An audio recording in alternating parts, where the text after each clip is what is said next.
Assalamualaikum warahmatullahi wabarakatuh. Perkenalkan, nama saya Revarianti, NPM 2201010097 dari Fakultas Tarbiyah Ilmu Keguruan, Program Studi Pendidikan Agama Islam PAI kelas G.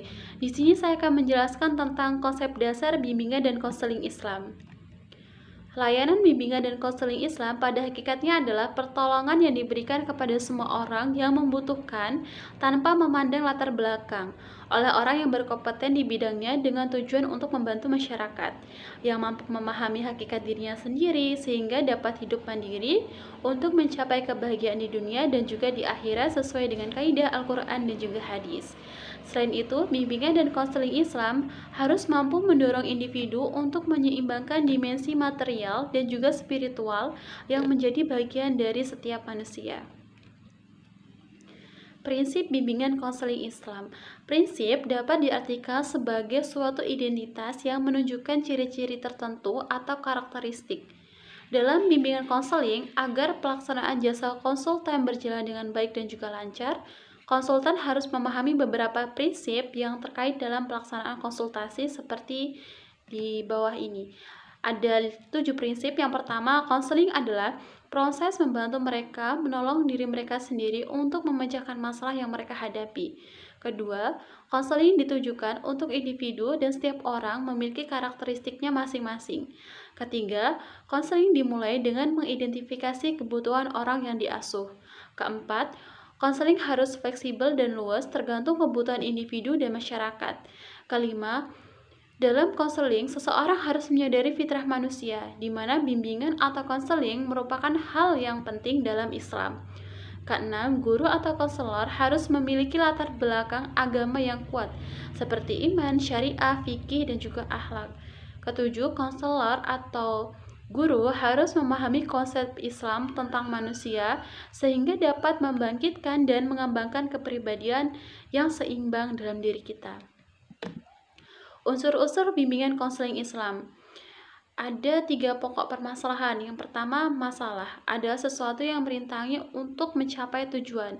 Masalah ini terbagi menjadi 5. Yang pertama, masalah tubuh, termasuk masalah kesehatan fisik. Yang kedua, masalah kesehatan jiwa, antara lain masalah kecerdasan, masalah bakat, dan juga masalah emosional. Yang ketiga, masalah dengan keluarga. Masalah keteladanan dengan orang tua, masalah hubungan orang tua dengan anak, masalah pola pikir dan pola asuh, masalah tentang keuangan, dan juga masalah dengan pasangan. Yang keempat, masalah sosial, misalnya masalah norma, masalah sosial dan juga penyesuaian diri, masalah akulturasi, dan juga masalah pekerjaan. Yang kelima, masalah lingkungan. Jadi masalah lingkungan ini ada beberapa faktor, mungkin dari organisasi, masalah lingkungan agama, dan juga lain-lainnya. Objek bimbingan konseling Islam atau konseli. Objek konseling Islam adalah orang yang menerima atau menjadi subjek konseling. Dalam hal ini disebut konselor atau penasihat. Konsultan adalah orang yang menghadapi masalah karena dia tidak dapat menyelesaikan masalah dirinya sendiri. Subjek bimbingan konseling Islam atau konselor. Subjek musyawarah. Dalam musyawarah Islam, di sini adalah orang yang memenuhi fungsi musyawarah penasihat, yaitu si penasihat. Menjadi seorang konselor tidak semudah yang dibayangkan, karena seorang konselor perlu memiliki keahlian khusus dalam bidangnya yang diperoleh dari pelatihan, pendidikan, dan juga keterampilan. Kepribadian konselor merupakan faktor terpenting dalam nasihati konseling Islam. Kepribadian konselor merupakan faktor terpenting dalam nasihat konseling Islam. Menurut Muhammad Arifin, seorang konselor harus memiliki syarat-syarat dasar atau pola pikir psikologis, sikap, dan juga perilaku sebagai berikut. Yang pertama, ketika mereka mengakui kebenaran agama yang mereka anut, mereka hidup dan mengamalkannya karena mereka konsisten menjalankan norma-norma agama. Yang kedua, memiliki sikap dan kepribadian yang menarik, terutama terhadap anak asuh dan juga terhadap orang-orang yang ada di sekitarnya. Yang ketiga, tanggung jawab yang tinggi, komitmen dan juga loyalitas terhadap tugas. Yang keempat, kekuatan jiwa atau kedewasaan untuk bertindak dalam menghadapi masalah yang dibutuhkan sesuai dengan solusi atau pemecahannya. Yang kelima, mampu menjalin komunikasi atau hubungan dua arah. Yang keenam, memiliki sikap dan perasaan keterkaitan terhadap nilai-nilai kemanusiaan. Yang ketujuh, memiliki sikap tanggap dan peka terhadap kebutuhan anak yang diawasi.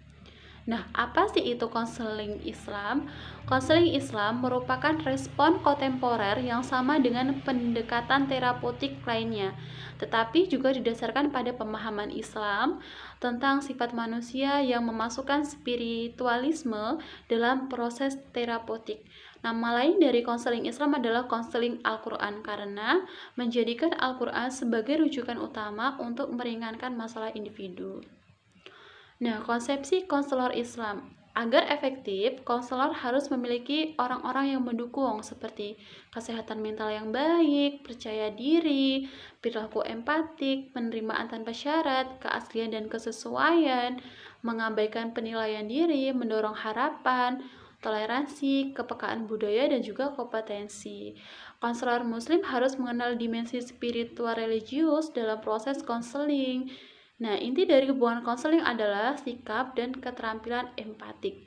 Ciri lain dari seorang konselor Islam adalah dapat meningkatkan harapan. Membangkitkan harapan adalah yang pertama dari 11 faktor utama dalam pengalaman proses terapi.